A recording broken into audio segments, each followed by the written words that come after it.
So this is Anthem's End Game content, captured at a recent preview event.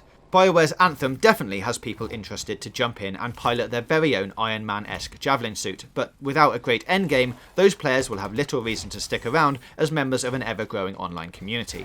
And after some hands-on time with a max-level freelancer decked out in impressive gear, I'm not yet convinced that Anthem's endgame feels distinct enough from the experience you'll get in the first few hours of play.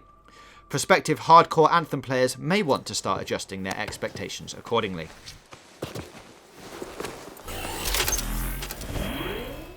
With Anthem clearly positioned as EA's response to the massively popular Destiny, it's natural to assume that Anthem would deliver the same mixed complex quests, coveted weapons, and challenging raids, but you actually ought to start thinking about Anthem's endgame as something akin to Diablo 3, where the never-ending pursuit of slightly better gear is the primary goal, and the moment-to-moment action doesn't change all that much.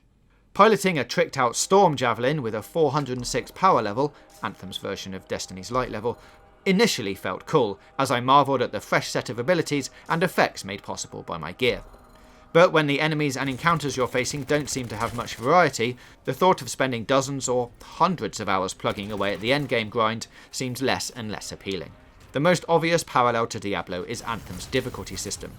When you first start venturing beyond the relatively safe walls of Fort Taurus, you'll be able to tackle any mission on easy, normal or hard difficulties. But at the current level cap of 30, where have I seen that number before? You'll unlock access to 3 tiers of Grandmaster difficulty, where enemies have been juiced up with ridiculously inflated damage and health stats. It doesn't seem like there's much room to play with the number of enemies or the complexity of encounters if everything that's trying to kill you has a 3,100% increase to its stats on Grandmaster 3 difficulty.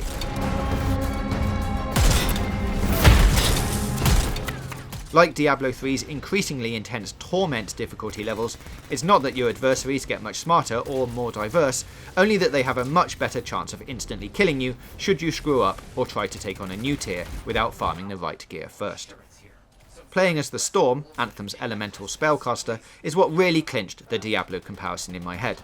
My pre-made character build had a loadout packed with synergistic gear, most crucially in the 6 passive effect support slots, that turned my rusty javelin into nothing short of a fire-slinging demigod.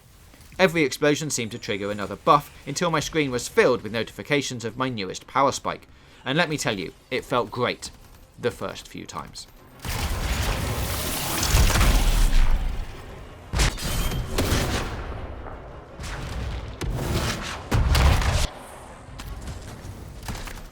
When the particle effects had settled and my cooldowns were spinning back up, I became increasingly aware that firing my gun was a near pointless interlude between my all-powerful spells, especially my enemy obliterating ultimate ability.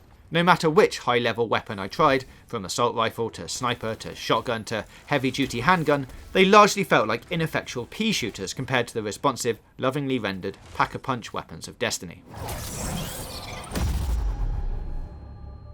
It's a bit like stacking Mass Effect 3 and Mass Effect Andromeda's Horde mode multiplayer against something like Halo. Sure, both types of gunplay have their die-hard fans, but one's clearly captured more hearts than the other.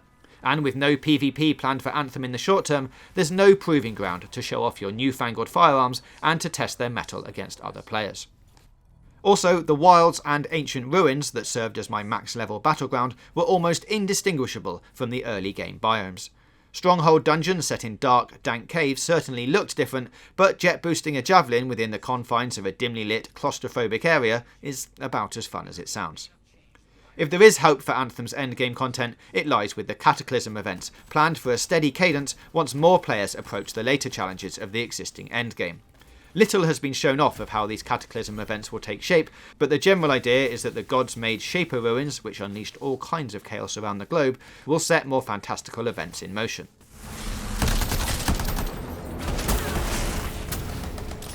Cataclysms should also keep dedicated players engaged in a way that daily, weekly and monthly mission checklists and scouring the open world for crafting materials simply won't.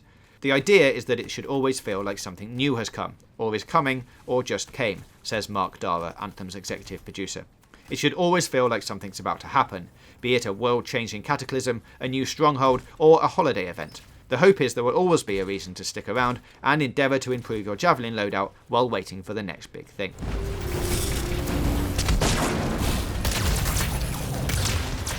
What I played at level 30 and what Dara teased of Cataclysms sound like two very different experiences, but I want to give Anthem the benefit of the doubt, and just look at the long-term success of The Division, which lost droves of players to its weak endgame loop at launch, but eventually won many back with years' worth of improvements.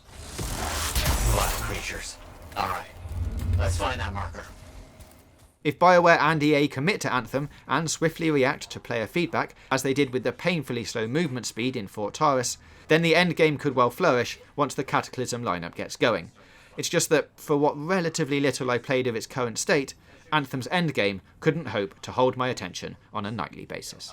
Yes, I'll explain when we get back to Fort Tarsus, but first, thank you. These runes hold the key to finding the Elysian manuscript. I'm certain